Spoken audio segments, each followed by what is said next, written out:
Hello and welcome to Global Strong. This is Friday. I'm Pamela Allen and this is February the 5th. And normally I do my talks on Rascal Radio because we listen to that a lot. But I really got to thinking about each month we have a different theme, and this month for February our theme is self-love.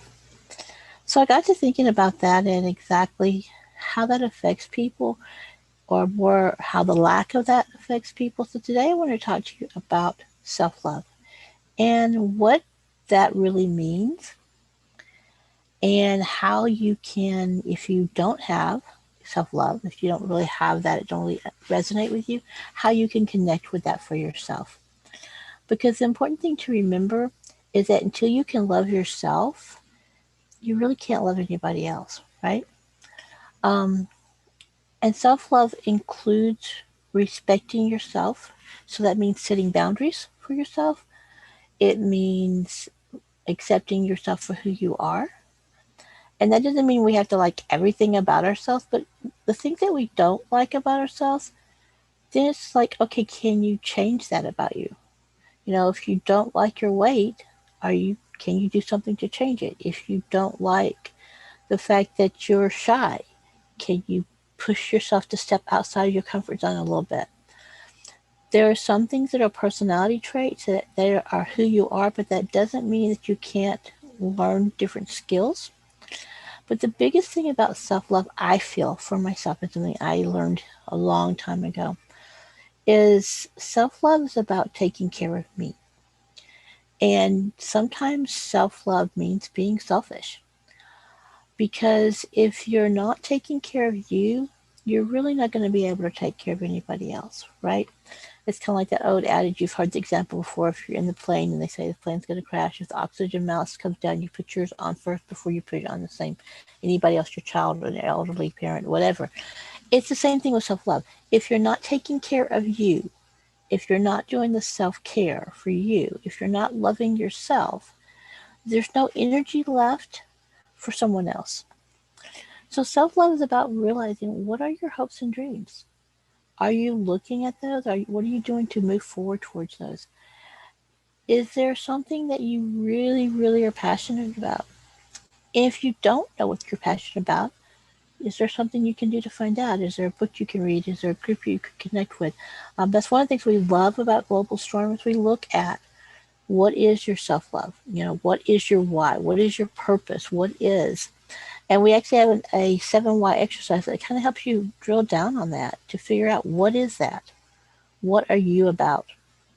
What is your intention? What is your purpose about? And I'd invite you to join our community, if for nothing else than to have access to that, because that will do so much. And there's a lot of other reasons to join, but that will be a starting point for you to help you see, what are you looking for? What is your purpose, your why? And then my other question to you is, if you don't feel love for yourself, if you're not taking care of yourself, why? What is the reason? And I know we're our worst enemies, right? We're our hardest critics. We're our worst enemies. Instead of being our best cheerleaders, right? We will cheer somebody else on before we would do ourselves. But I'm challenging you this month. I'm going to encourage you to become your cheerleader, become your advocate, right? Become the person who you want to love you. One thing somebody told me a long time ago, is like they were wanting to have someone love them. Well, who do you want to love you?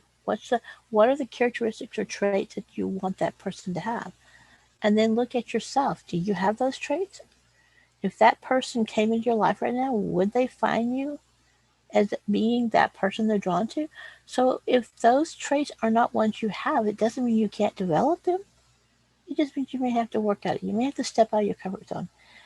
And you may have to cut back on the self-talk some, because again, our biggest tendency is to be our worst enemies, our worst critics. We're harder on ourselves than we are on anybody else. So if we learn to step away from that, and it's a process, It may not be natural at first, but it's a possibility. It's very probable you can do it. I have every faith and confidence that you can do it.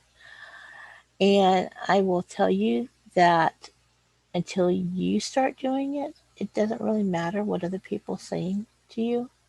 If you don't believe in yourself, if you don't love yourself, it doesn't matter how much someone else tells you that they love you or they believe in you, because your own self-talk is going to come back and say, yeah, but, right?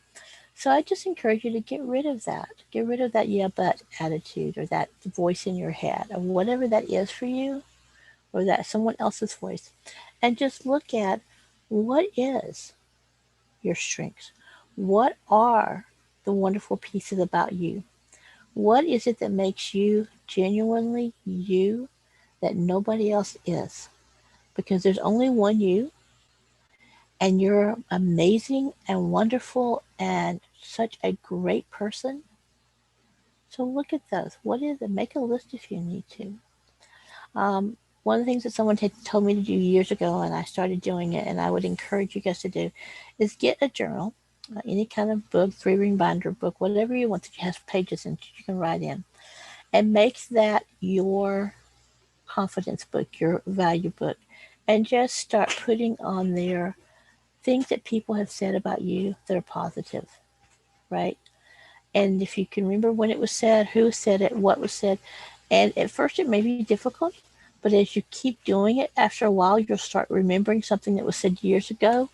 And you may not remember exactly what date it was, but you might remember the year or the circumstances. If you start making notes of those things, after a while, it becomes natural for you. And when you're having those bad days, because we all have those bad moments, right? Like Sue talked about in her thing today, there's sour moments and there's sweet moments in life. When you're having one of those sour moments, you can grab that and say, however, yeah, this is not so good today, but I was this, and I am this, and I was told this, and I believe that. So I just encourage you to really practice this month on loving yourself. Again, thank you for tuning in. If you haven't liked or subscribed to our station, please do so. If you hit the notification button below, you'll get notified when we're going live. And stay tuned next Monday for Cheryl to do her next video. Have a great day, and I'll have in the comments ways that you can join our global